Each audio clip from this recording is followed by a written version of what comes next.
से काले कपड़े पहनकर, हाथों में लठ पत्थर, जलती हुई मसालें, पेट्रोल बम और बंदूकें पकड़कर एक झटके में उनके 23 वर्षों की मेहनत को हम पढ़े लिखे मूर्खों ने मिट्टी में मिला डाला तथा समिति वाले चंद मूर्खों के बहकाव में आकर मीडिया के माध्यम से गुंडों वाली पोशाक और हरकतें करके उनके नाम और ज्ञान की दुनिया के सामने धज्जियां उड़ा डाली, जिनमें से एक मूर्ख उस समय मैं स्वयं भी था। चूंकि परमात्मा ने कलयुग की इस बिचली पीढ़ी को मोक्ष के लिए चुना था और उनका वचन है कि यदि मर्यादा में रही तो असंख्य आत्माओं को सतलोक लेकर जाऊंगा। अतः उस दयालु परमात्मा की दयालुता तो देखिए।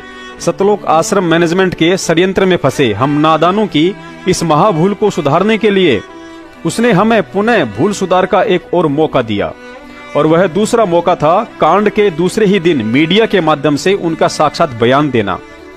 जेल जाते जाते भी हमें काल एजेंटों से सावधान रहने के लिए उन्हें सारी सच्चाई बतानी पड़ी, और हम मूर्खों के लिए एक संदेश छोड़ गए कि जिस मनवश सतलोक आश्रम मैनेजमेंट और राष्ट्रीय समाज सेवा समिति के बहकाव में आकर तुम लोगों ने मेरी कथनी पर न चलकर उनकी करनी को श्रेष्ठ मानकर भक्तों के लक्षण त्याग कर जो ज्ञान विरुद्ध हरकतें की हैं, वह राष्ट्रीय समाज सेवा समिति मेरी नहीं है और मुझे भी आश्रम में रोक रखा था। झूठे कैसे हैं आपके ऊपर? आपके गुंडे इतने खड़े थे वहाँ पे, हजारों आदमी हरियाणा पुलिस से। मेरे नीचे राष्ट्रीय समाज सेवा समिति नहीं तो आपकी समिति है। अरे आपकी कि आप बिल्कुल सही है, लेकिन कोर्ट को गुमराह कहीं न कहीं किया गया। ये कहा जाता रहा कि आप अस्वस्थ है जिसकी वजह से कोर्ट में पेश नहीं हो पाए। अब स्वस्थ हो गया, मैं पहले बीमार था। रामपाल जी, आपकी जो बेल एप्लीकेशन थी वो भी अब रिजेक्ट कर दी गई है, जो 2008 में आपको बेल मिली थी कोर्ट की तरफ से, उसके बारे में क्या कहना है? धन्यवाद। जो पूरा विवाद हुआ उसमें 6 लोगों की जान गई, आपको कोई अफसोस है उस बात का?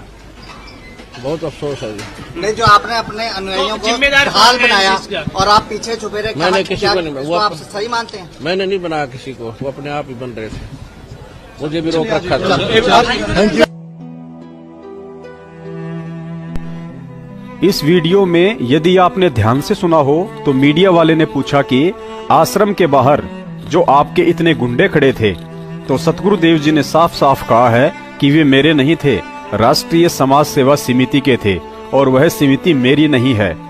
जिन्हें अभी भी अपने गुरु की इस बात पर यकीन ना हो और आज भी राष्ट्रीय समाज सेवा समिति अर्थात सतलोक आश्रम मैनेजमेंट वालों को ही भगवान समझ रहे हैं, तो स्वयं समिति वालों के मुख से ही सुन लो कि समिति किसकी है। दूसरी तरफ उनके समर्थकों के हाथों में हथियार है।